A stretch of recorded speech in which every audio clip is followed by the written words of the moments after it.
Hoje eu quero te contar a história de uma menina. A menina por trás de uma casa. Essa menina, ela cresceu em uma família disfuncional.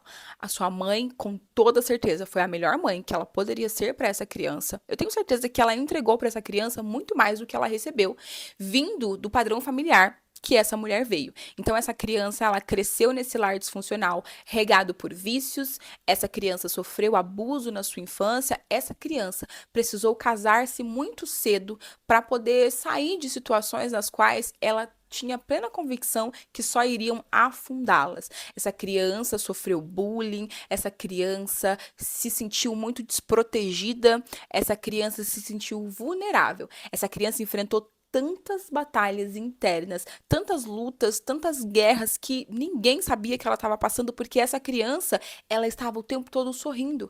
Essa criança era uma criança extremamente alegre. Essa menina era uma menina que aonde chegava, não tinha um que não ficasse sem dar risada, porque de verdade, quem olhasse para essa menina falava jamais que ela tem algum problema, jamais que ela tem algum qualquer coisa, questão de ruim na vida. Mas essa criança, ela teve depressão. Essa criança, ela tentou o suicídio algumas vezes e, para a glória de Deus, foi invalidado. E, para a glória de Deus, não aconteceu aquilo que naquele momento essa criança queria que acontecesse. Sabe quem é essa criança? Pois é, sou eu. Eu fui essa criança que veio de um lar disfuncional, que tem uma bagagem, uma história, que carrega cicatrizes até hoje. Porque não, as cicatrizes elas não somem, mas elas não estão ali para te trazer dor. Elas estão ali para te lembrar da onde Deus te tirou e para mostrar para outras mulheres, para outras crianças que hoje são mulheres e que talvez ainda sangrem, que a ferida, ela se cicatriza, que a ferida, ela serve de lembrete da boa mão de Deus. Porque vamos concordar que vindo da onde essa criança veio, quanta coisa não poderia ter acontecido. Essa criança talvez não estivesse nem viva mais. Talvez hoje eu não pudesse nem estar aqui para te contar um pouco da história dessa criança. Essa criança casou-se muito cedo. Casei-me aos 16 anos. Hoje, com quase 15 anos de casado, com 2 filhos, entendendo que a minha história, se não me matou, com toda certeza, ela vai servir de resgate para outras mulheres. Talvez você tenha vindo também de um lar disfuncional. Talvez você não tenha sofrido abuso na sua infância, mas talvez você tenha passado por percas irreparáveis. Talvez você tenha sofrido coisas muito piores. Ai, o que pode ser pior que isso? Não sei. Cada um carrega a sua história. Cada um tem um limiar de sofrimento e um limiar de dor que talvez ache que é insuportável. Mas se você suportou e se você está de pé, você precisa ser lembrada que a boa mão do Senhor esteve com você. E para de ser uma menina mimada e dizer, mas por que comigo? E começa a se perguntar, por que não com você? Desde quando nós somos assim, a quarta pessoa da Trindade, para que nada nos alcance, para que nada nos atinja? Talvez Deus permitiu que coisas ruins acontecessem com você, para que você pudesse gerar o seu testemunho. Que testemunho eu poderia dar se eu não tivesse passado? Que autoridade eu teria para dizer para você, mulher, por trás da sua casa há um propósito. Se por trás da minha casa eu não tivesse enxergado esse propósito, se por trás da minha casa eu não tivesse vivido uma história que me trouxe bagagem e autoridade para te dizer que tem propósito. Como que eu poderia falar para você de cura se eu não tivesse sido curada? Como que eu poderia falar para você de uma cicatriz se eu não carregasse nenhuma? Então, talvez você esteja hoje em um momento de autocomiseração. Ó céus, ó terra, como a minha vida é difícil. Ó céus, ó terra, olha o que fizeram comigo. Ó céus, ó terra, e você, mulher véia, em posição fetal, enquanto o Senhor está esperando que você se posicione para que você possa alcançar outras vidas através da tua história. Eu costumo dizer que Deus, ele pega as piores tragédias da nossa vida e ele transforma nos maiores milagres. Mas o maior milagre, ele não pode parar em nós. Aquilo que Deus faz na nossa vida não pode morrer em nós. Precisa que através de nós surta cura. Precisa que através de nós seja transmitido. Deus, quando teve Jesus, era algo incrível, era algo maravilhoso, era um propósito lindo, era Jesus. Mas não parou nele. Ele entregou Jesus para que a partir de Jesus nós pudéssemos obter cura, para que a partir de Jesus nós pudéssemos obter a salvação, a vida eterna. E a sua história não é para morrer em você. A sua história não é para ficar oculta. Porque muitas vezes a nossa história ela é tão difícil que a gente quer esconder mesmo. É tão feia que a gente quer esconder mesmo. A gente tem tanto medo de julgamento, a gente tem tanto medo de mexer numa coisa que, né, deixa quieto, que a gente começa a esconder. Mas se nós fomos curadas, por que não mostrarmos que há cura? Talvez você aí do outro lado também tenha vivido um cenário de abuso e talvez você carregue uma culpa. E eu já digo para você, mulher, você não tem culpa de nada. Você não tem culpa. Você talvez carregue um questionamento. Por quê? Eu não vou saber te dizer o porquê. Agora, pra quê? Eu sei te dizer. Para que a glória de Deus seja manifestada através da sua vida. Para que os outros olhem para você e não tenha a mínima chance de não dizer: a mão de Deus está com ela. Para que as pessoas olhem para você e não tenha nem como cogitar que não foi Deus que te restaurou. Para que as pessoas olhem para você e olhem para a família que você saiu e falem: cara, só Deus mesmo para fazer isso. Por quê? Só Deus mesmo para fazer isso. A minha família ela tem um hábito muito grande, minha mãe, né, de mudar muito. Então minha mãe ela muda muito durante um ano, ela muda durante 2, 3, ela muda muito. E eu não sou de mudar, não gosto de mudança de casa, assim, sabe? Então eu morei um tempo assim que eu casei numa casa, mudei para o meu apartamento e daqui eu creio que mudarei para uma casa maior muito em breve, em nome de Jesus, mas eu não tenho esse hábito de ficar mudando, é uma coisa que eu não gosto muito. Então muitas coisas eu não carrego, mas eu carrego uma história, mas eu carrego cicatrizes lá de trás. Mas se hoje eu falo isso sorrindo é porque eu entendi que Deus, ele é especialista em mudar histórias. Deus é especialista em nos fazer inaugurar caminhos novos. Eu estou inaugurando um caminho novo por aqui. E você também foi chamada para inaugurar um caminho novo por aí. Pois é, por trás de uma casa existem histórias. E essas histórias, muitas vezes, elas estão guardadas no fundo de um baú. E se eu guardasse, como muito tempo eu guardei a minha história no fundo de um baú, talvez eu não alcançaria as mulheres que hoje eu tenho alcançado. Não porque eu sou boa, porque eu não sou. É graça, né? Tem uma frase que eu não vou lembrar o nome do autor, que diz que tudo que você vê de bom em mim é Deus. E tudo que você vê de mal em mim é meu mesmo. Então, não que eu seja melhor. E o que eu tenho de melhor, pode ter certeza que vem da parte do Senhor. Mas se eu tivesse guardado a minha história, eu não teria me conectado com tantas mulheres que também passaram pelo mesmo cenário de abuso e que não conseguiram sair deste lugar de autocomiseração, de culpa, de trauma. E esse trauma travou a vida dessas mulheres, como por muitos anos travou a minha também. Esse trauma, ele tem destruído casamentos, como quase destruiu o meu casamento também.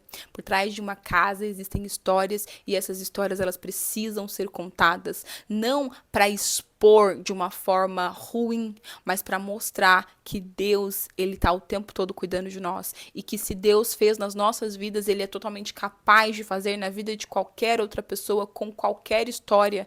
Pode ser uma história muito pior do que a nossa, mas se nós permitirmos que Deus mexa nessa ferida, aí sim ele consegue cicatrizar. E o que acontece é que muitas histórias ruins por trás dessas casas nós mascaramos, mas nós não permitimos que elas sejam de fato cicatrizadas. Então nós vamos só tapando, tapando, tapando. Só que por baixo daquela casquinha ainda existe um pus, sabe? Ainda existe ali uma infecção. E todas as vezes que aquilo é cutucado, dói, cheira mal, sangra e faz com que a gente chore e faz com que a gente relembre tudo com muita dor, porque o nosso cérebro, ele não entende o que é passado e o que é presente. Então, quando você lembra de uma história, não tem acreditado, eu lembro como se fosse hoje, porque o seu cérebro entende que você está vivendo aquilo naquele momento. Então, as emoções, ela vem, a dor, ela vem, mas a partir do momento que você permite que isso seja curado,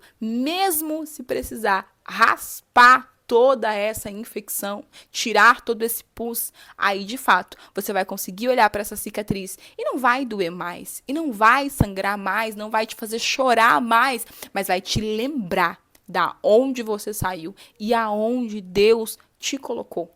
Então hoje eu quero que você seja impulsionada a olhar as histórias por trás da sua casa e a pedir um direcionamento para Deus. Será que a sua história que você está tentando abafar porque você não acha bonita, porque você não acha digna, será que essa história não vai movimentar uma outra mulher por trás de uma casa também? Será que essa história não vai trazer cura para uma outra vida? Sabe, aquilo que você superou e que você sabe que você só superou em Deus e que você tem plena convicção de que sozinha você não ia conseguir e que se não fosse a misericórdia de Deus você não conseguiria mesmo. Será que não é essa história que Deus quer usar para tirar outras mulheres deste mesmo lugar que um dia você teve?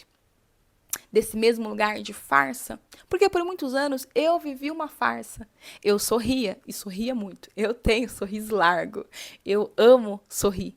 Mas esse meu sorriso não era um sorriso genuíno. Era um sorriso para não dar pistas. Eu não queria que ninguém me questionasse o porquê eu tinha determinados comportamentos. Ou porque eu estava triste, ou porque eu chorava, ou porque eu me isolava, ou porque eu fazia de tudo para todo mundo, ou porque eu me espremia para caber em lugares que não eram meus, só porque eu não queria me sentir sozinha, só porque eu não queria que as pessoas não olhassem para mim, só porque eu não queria ser abandonada. Então eu estava o tempo todo sorrindo, então eu me espremia para caber. Então eu era aquela pessoa que você podia contar a qualquer momento. Você podia me ligar que eu pararia tudo que eu estava fazendo para ir te ajudar, só porque eu não queria que você não fosse mais a minha amiga, que você não estivesse mais comigo. E isso tudo são consequências do trauma que nós carregamos. Então você entende que você só é útil pelo que você faz, que você só vai conseguir ter as coisas se você fizer outras coisas.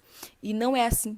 Não foi assim que o Senhor te fez. Infelizmente, enquanto houver pessoas más no mundo, coisas ruins irão acontecer com pessoas boas. Ah, mas Deus não pode intervir?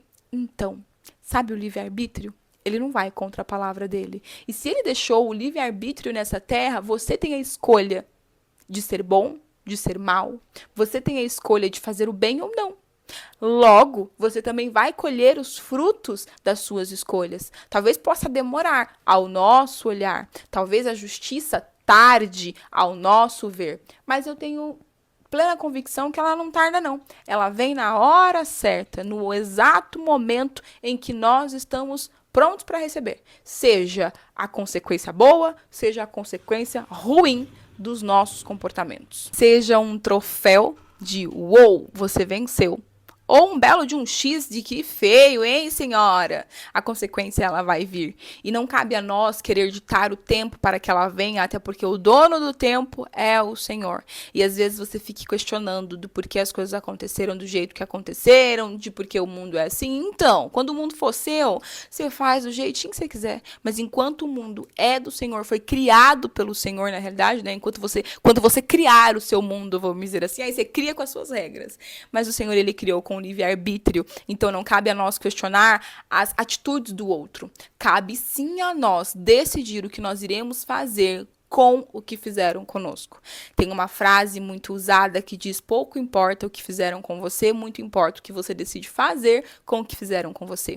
Pois é, pode não ser bonito, e não é, a minha história não é uma história bonita. E talvez ela te dê gatilhos, como um dia ouvir histórias assim me trouxeram gatilhos. Mas pouco importa, sabe, mulher? Muito importa o que eu decidi fazer com o que fizeram comigo. E eu decidi falar. E eu decidi dizer que Por trás de uma casa, existem sim histórias muito difíceis, mas existe superação, existe o cuidado de Deus, existe a mão do Senhor.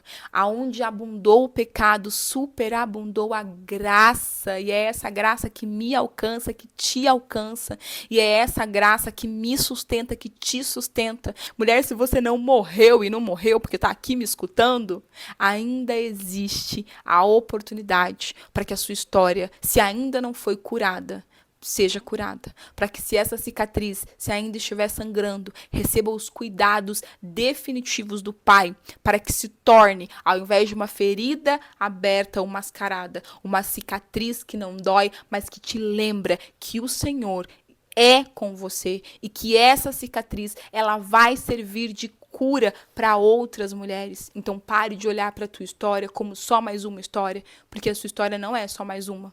Eu não sou só mais uma menina que sofreu abuso, como muitas outras meninas infelizmente sofrem, né? Eu não sou só mais uma mulher, mas eu sou uma mulher que entendeu que essa é a sua história, que não tenta esconder essa história por trás de uma casa, mas que de fato usa essa história para servir de ponte para a fonte, de ponte para outras mulheres, para que elas encontrem também a cura. Não, eu não sou a cura, mas eu encontrei a cura e eu estou aqui para te dizer que existe sim um propósito nas histórias que não são contadas por trás de uma casa.